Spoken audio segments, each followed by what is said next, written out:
ऐसी भक्ति है श्री सुदामा जी की।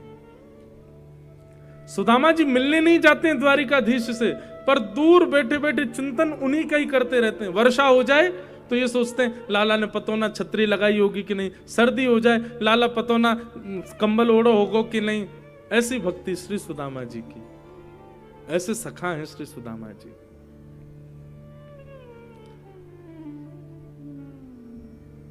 सुदामा जी महाराज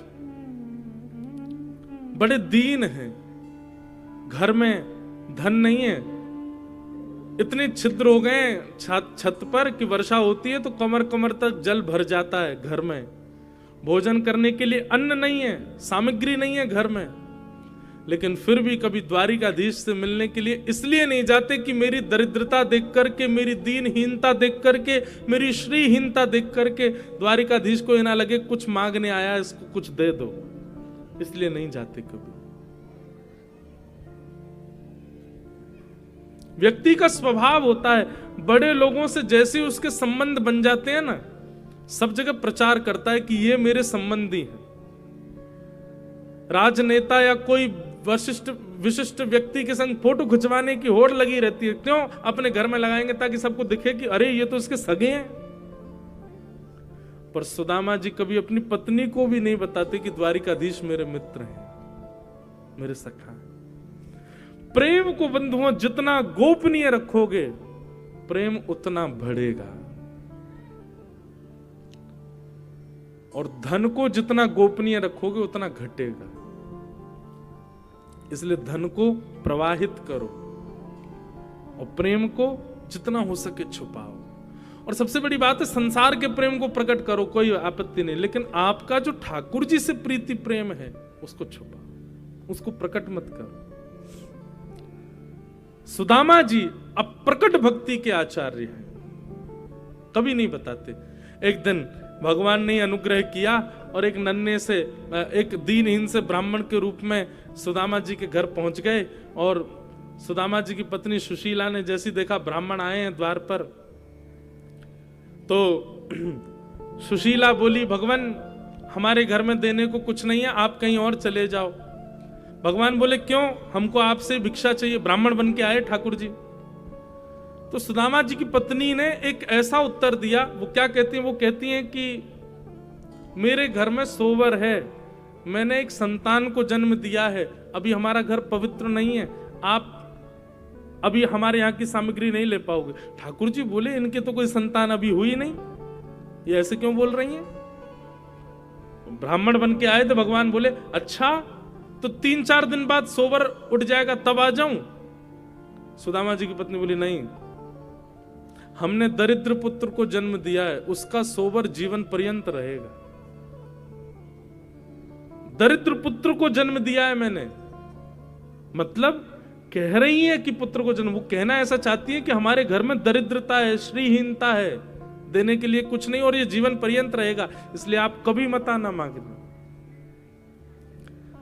तब भगवान जो ब्राह्मण के रूप में गए थे, उन्होंने कहा, अरे सुशीला, तुम बड़ी भोली हो, तुमको नहीं पता, द्वारिकाधीश को जानती हो? सुशीला बोली, उनको कौन नहीं जानता, पूरे विश्व के राजा भगवान है साक्षात। बोले, वो तुम्हारे सुदामा जी के घनिष्ठ मित्र हैं, घनिष्ठ सखा हैं, इतने घनिष्ठ सखा हैं, और तुमको विश्वास नहीं होता तो अपने पति के सामने जाकर के केवल द्वारिकाधीश का नाम ले देना, देख लेना, उनके चेहरे का हाव भाव ही बता देगा, उन्होंने तुमसे छुपाया है आज तक। द्वारिकाधीश उनके सखा हैं, कभी अपने पति को भेजो द्वारिकाधीश के पास, द्वारिकाधीश कृपा करेंगे, पूरे विश्व पर कृपा करते, तुम्हारे घर पर नहीं करेंगे। ये योजना भगवान ने बनाई थी, सुशीला के मन में कोई बात थोड़ी थी, भगवान ही ब्राह्मण के रूप में आए और आकर के सुशीला को ये बात बता के गए। सुशीला बोली, अच्छा। ब्राह्मण तो चले गए, सुशीला अंदर बैठी थी, सुदामा जी महाराज नाम जप कर रहे थे। सुशीला ने कहा, सुनिए पतिदेव, एक जरूरी बात करनी। सुदामा जी इशारा करने लगे, भी नाम जप चल रहा, थोड़ी देर रुक जा। बोले, आप थोड़ी देर बाद नाम जप कर लेना, मेरी बात सुन लीजिए। सुदामा जी नाम जप करने लगे। अचानक सुशीला ने कहा, मुझे आपके और द्वारिकाधीश के सख्य के बारे में पता चल गया है। ये बात कहते ही सुदामा जी के हाथ से माला अपने आप छूट गई, नेत्रों से आंसू गिर गए।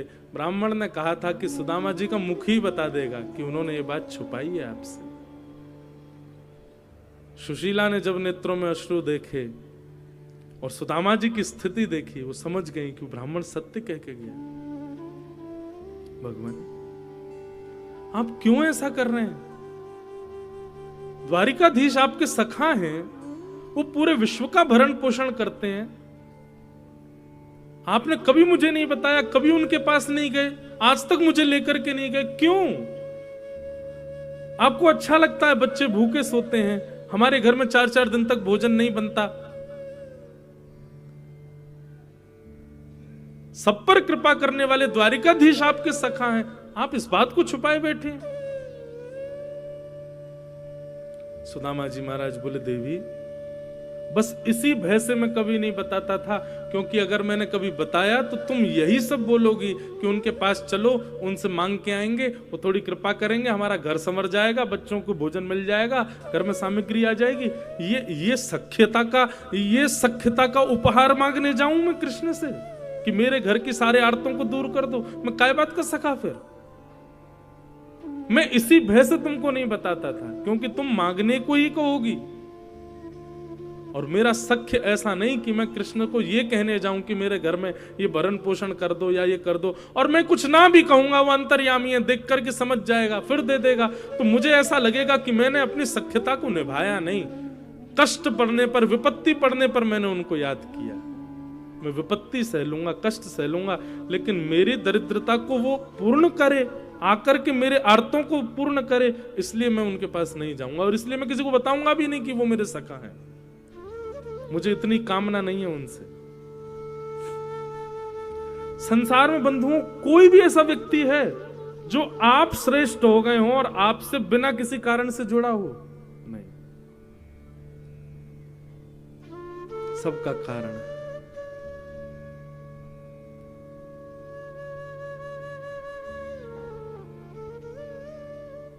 ये सुदामा जी का प्रेम है। वो जीवन पर्यंत भूख में निकाल देंगे, जीवन पर्यंत टूटे हुए घर में रह लेंगे, लेकिन कृष्ण के पास इसलिए नहीं जाना चाहते हैं कि मेरे आर्तों को वो पूर्ण करे। ये मेरे सख्य का भाव नहीं है।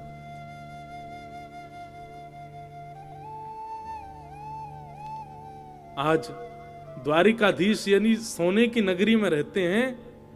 द्वारिकाधीश के बच्चे यदि 56 भोग पाते हैं तो ये सुदामा जी की देन है द्वारिकाधीश को। कैसे? जब दोनों कृष्ण और सुदामा विद्यालय में पढ़ते थे, एक दिन भृगु ऋषि भिक्षा मांगने के लिए पधारे। गुरु माने उसी समय 2 पोटलियों में चने रखे थे। लोग कहते हैं कृष्ण ने श्राप दिया था सुदामा को कि मेरे हिस्से का चना खा गया तो दरिद्र हो जाएगा। पूरी कथा सुनिए, मैं सुनाता हूं अपनी कथाओं में। भृगु ऋषि भिक्षा मांगने के लिए आए। ब्राह्मणी से आकर के कहा, भिक्षाम देहि माते। ब्राह्मणी ने सोचा मन में, ये तो ऋषि हैं, कहीं और भी भिक्षा मिल जाएगी तो चल जाएगा। अब विद्यालय में इतनी सामग्री नहीं है, 2 पोटलियां चने की हैं, वो भी कृष्ण सुदामा के लिए, वो भी इनको दे दूंगी तो बच्चे बेचारे वन में क्या खाएंगे? पुष्प तोड़ने के लिए वन में जा रहे हैं। और गुरु माँ ने निवेदन कर दिया, भगवान आप फिर कभी आ जाना, अभी तो हमारे पास देने को कुछ नहीं है। भृगु ऋषि थोड़ी दूर गए, जाकर के नेत्र बंद करके देखा, इतने बड़े गुरुकुल में हमको देने के लिए भिक्षा नहीं है। तभी उनको दिव्य दृष्टि से दिखा कि 2 पोटली चने की रखी हैं, जो कि कुछ बालकों के लिए मां ने लोभवश बचा के रखी है। श्राप दे दिया भृगु ऋषि ने, मां जिन बालकों के लोभ में आकर के तुमने, मोह में आकर के मुझे भिक्षा देने से मना किया है ना, मैं श्राप देता हूं, इन चनों को वो बालक खाएंगे, इन चनों को खाते ही वो श्रीहीन हो जाएंगे, लक्ष्मी चली जाएगी उनके घर से।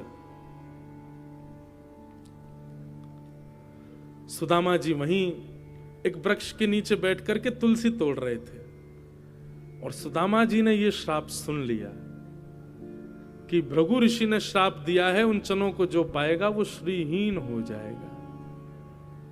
दौड़ करके आए, देखा